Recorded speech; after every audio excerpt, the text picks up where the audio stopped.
नमस्कार प्यारे मित्रों, मैं आपका अमृतेश आपके अपने YouTube चैनल अमृत एकेडमी में हार्दिक स्वागत करता हूं। दोस्तों, आज हम जो टॉपिक लेकर आए हैं, जितनी भी प्रतियोगिता की परीक्षा होती है उस सभी प्रतियोगिता परीक्षा में इनसे एक प्रश्न पूछे जाते हैं। है टॉपिक, लेकिन यह बहुत ही छोटा टॉपिक है, लेकिन बहुत ही महत्वपूर्ण टॉपिक होगा। उस टॉपिक का नाम है फसल। फसल जो हम लोग पढ़ते हैं जनरली, इसमें जो पूछे जाते हैं क्वेश्चन वो यही कि इनमें से कौन सा फसल रबी है, खरीफ है या कौन सा नहीं है। और इसी में बच्चे को कन्फ्यूजन कहाँ होती है कि हम लोग उसे कैसे पढ़ें, उसे रटें। तो रटने के बाद जो प्रॉब्लम होती है कि रबी का पूरा लिस्ट है, खरीफ का पूरा लिस्ट है, उनमें से कन्फ्यूजन ज़्यादा उत्पन्न हो जाती है। आज हम उसी कन्फ्यूजन को दूर करने के लिए एक आपको ट्रिक के माध्यम से रबी और खरीफ फसल को पहचानने का तरीका बताएंगे कि हम कैसे रबी को पहचाने और कैसे खरीफ को पहचाने और कैसे हम अपना 1 से 2 नंबर को परीक्षा में हम लोग कंफर्म करें या कंफर्म करें कि हाँ, इससे हमारा एक क्वेश्चन होगा ही होगा। ठीक है दोस्तों, आज हम लोग सबसे पहले जानते हैं फसल के विषय में। फसल को इंग्लिश में कहा जाता है क्रॉप्स। इंग्लिश में क्या नाम है? क्रॉप्स कहते हैं। दोस्तों, अगर आपसे पूछा जाए फसल को मुख्यतः कितने भाग में बांटा गया है, हम लोग कह सकते हैं कि 3 भाग में, एक रबी, दूसरा खरीफ और तीसरा हो जाएगा नकदी। लेकिन अगर इसी को हम लोग याद करने की दृष्टि से, अध्ययन की दृष्टि से अगर कहा जाए तो मुख्य रूप से 2 ही पार्ट में पूरे फसल को बांटा गया है। और वो 2 पार्ट में एक पार्ट होगा रबी फसल और दूसरा हो जाएगा खरीफ फसल।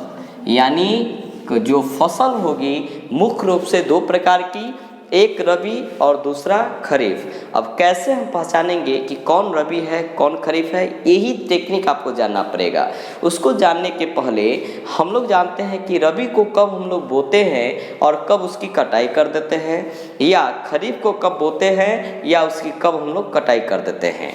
तो इसको याद करने के लिए इसे तो आपको याद रखना पड़ेगा। जैसे रबी फसल की बुआई कब होती है या रबी फसल की कटाई कब होती है, तो हमेशा रखिएगा ध्यान, रबी की जो बुआई है वो अक्टूबर नवंबर में होती है और इसको हम लोग काट कब देते हैं तो मार्च अप्रैल में इसकी कटाई हो जाती है।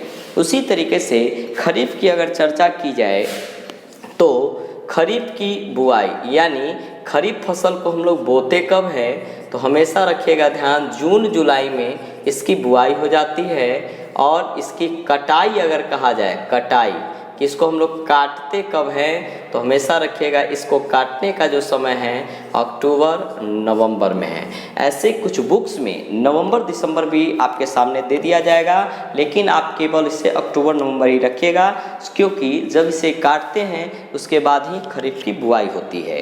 अब सबसे मेन चीज़, कटाई और बुआई के अतिरिक्त या इसके अलावा जो सबसे मेन है, कैसे पहचाने कौन सा रबी है कौन सा खरीफ है। आपको दोस्तों याद नहीं रखना है, केवल जो 4 ऑप्शन आपके सामने होंगे ऑब्जेक्टिव टाइप के क्वेश्चन में, उसी 4 में से छांट लेना है।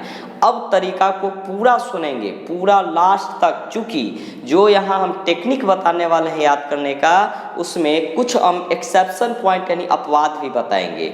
बाकी आपको कुछ याद नहीं रखना है। जैसे देखिए, जैसे रबी पूछी जाती है कि रबी कौन सा फसल है, कैसे पहचानेंगे, तो इसमें आप अक्षर पर ध्यान दें। कितने अक्षर हैं रबी में, तो रबी में 2 लेटर है और खरीफ में कितने हैं, तो इसमें 3 अक्षर हैं। यानी रबी में 2 अक्षर और खरीफ में 3 अक्षर, 2 लेटर और 3 लेटर। अब कोई भी फसल का नाम अगर आपके सामने में दे दिया जाए, अगर वो उस फसल का नाम 2 अक्षर या उससे कम का हो, वो सब रबी हो जाएगा। कोई भी फसल का नाम 3 अक्षर या उससे अधिक का हो, वो सब खरीफ हो जाएगा। बस यही है। कुछ जो फसल है एक्सेप्शन में जो हम इसमें बताएंगे या इसमें बताएंगे, आप लोग उसे याद कर लेंगे। तो हमने क्या बताया तरीका, रबी को पहचानने का तरीका है दो अक्षर, क्योंकि रबी दो अक्षर है तो रबी में दो अक्षर, इसीलिए दो या दो से कम वाले जितने भी फसल होंगे वो सभी का सभी रबी फसल होगा। खरीफ में 3 लेटर है, 3 लेटर या उससे अधिक वाले जितने भी आपको फसल का नाम हो वो सब खरीफ हो जाएगा। जैसे देखते हैं दोस्तों एग्जाम्पल में, जैसे गेहूं में देखिए तो गेहूं 2 अक्षर है, यह कौन सा फसल हो गया तो रबी। उसी तरीके से देखिए चना 2 अक्षर है, कौन सा फसल हो गया रबी। उसी तरीके से जौ कितने अक्षर 1, तो ये कौन सा फसल हो गया तो ये भी आपका रबी हो गया। उसी तरीके से आलू, इसी तरीके से ETC कर देते हैं, यानी जो भी फसल का नाम 2 या 2 से कम हो वो सभी का सभी रबी। इसमें आपको अपवाद का मतलब होता है इस ट्रिक को छोड़कर केवल 2 फसल याद रखना पड़ेगा, एक है मटर और दूसरा है सरसों। ये दोनों फसल में दोस्तों आप लोग ध्यान देंगे 3 अक्षर है दोनों में, मटर और सरसों। तो ये ट्रिक के अनुसार ये दोनों फसल होना चाहिए था खरीफ, लेकिन ये दोनों फसल कौन सा है रबी। केवल यही 2 आपको याद रखना है कि मटर और सरसों 3 अक्षर का है लेकिन है यह रबी फसल। होना चाहिए था आपको खरीफ लेकिन है रबी। अब हम लोग देखते हैं खरीफ में 3 या 3 से अधिक वाले कोई भी फसल का नाम हो सब आप लोग रबी के यानी कि खरीफ में रखेंगे ध्यान। जैसे एग्जाम्पल अरहर कितना अक्षर 4 अक्षर। हमने बताया 3 या 3 से अधिक वाले सभी खरीफ फसल होंगे, तो अरहर कौन सा फसल ये रबी हो गया। उसी तरीके से तिलहन, उसी तरीके से बाजरा देख सकते हैं 3 अक्षर है। उसी तरीके से ज्वार, अब ज्वार में आप लोग ये नहीं रखिएगा ध्यान कि अढ़ाई अक्षर का है, इसको भी आप लोग 3 ही रखिएगा, ही नहीं कि आधा जो है वार यानी 2.5 अक्षर, तो ट्रिक तो फेल हो गया। अरे यार इसको भी 2.5 के जगह पर 3 ही रखना है नहीं।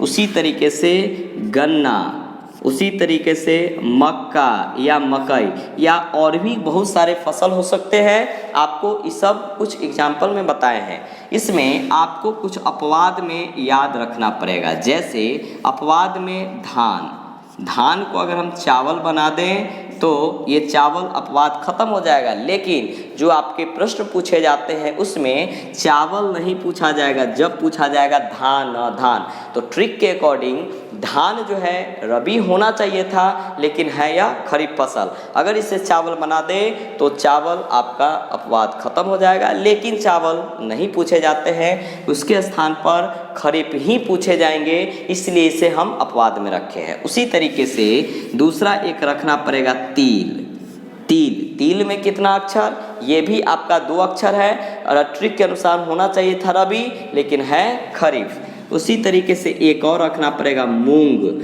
ये 3 जो हैं ये ट्रिक के अनुसार रबी होना चाहिए था, लेकिन है या खरीफ फसल। दोस्तों अगर आप इसको केवल अगर ट्रिक में अगर रखते हैं ध्यान में तो आपको किसी भी चीज़ की ज़रूरत नहीं है, और यह मेरी गारंटी है कि अगर आप इस 2 अक्षर या 2 से कम वाला रबी है, 3 या 3 से अधिक वाला खरीफ है, अपवाद को छोड़कर इतना ही केवल अगर आप याद रखते हैं तो कोई भी प्रतियोगिता परीक्षा अगर भारत में होती है उसमें आपका 1 से 2 नंबर 100% सिक्योर हो जाएगा, क्योंकि ये पूरा प्रैक्टिकली जो है इसे सिद्ध करते हुए तब इसे बनाया गया है। इसलिए दोस्तों आप इसे केवल टेक्निक से पढ़ें और टेक्निक पर इस जीके को याद करें। इसी तरह का हम टेक्निक भरा एक वीडियो मैं निश्चित लाऊंगा।